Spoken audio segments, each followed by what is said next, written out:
అడవిలోని ఒక నక్క మరియు తోడేలు స్వయంగా వేటాడే శక్తి లేక పులి తిని వదిలేసిన ఆహారంపై ఆధారపడి జీవించేవి.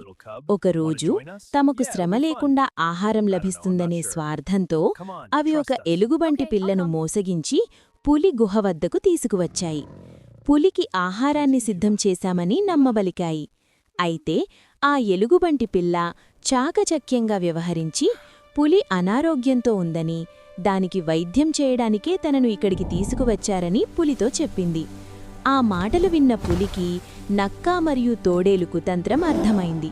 తనపై లేనిపోని సాకులు చెప్పి తన కష్టాన్ని దోచుకోవాలని చూసిన వాటిపై కోపంతో పులి ఒక్కసారిగా పంజా విసిరింది. ఆ దెబ్బ నుండి అవి త్రుటిలో తప్పించుకున్నాయి. వేటాడటం మానేసి తన ద్వారా లభించే ఎంగిలి మెతుకుల కోసం ఇలాంటి నీచమైన పనులు చేస్తున్నందుకు పులి వాటిని తీవ్రంగా మందలించింది. సొంతంగా కష్టపడి సంపాదించుకున్న ఆహారం మీదనే ఎవరికైనా పూర్తి హక్కు ఉంటుందని, ఇతరులపై ఆధారపడితే ఎప్పటికైనా అవమానాలు తప్పవని పులి వాటికి హితబోధ చేసింది. తమ తప్పును తెలుసుకున్న నక్క, తోడేలు పులికి క్షమాపణలు చెప్పాయి. అనంతరం పులి ఆ ఎలుగుబంటి పిల్లను సురక్షితంగా దాని ఇంటికి పంపించివేసింది.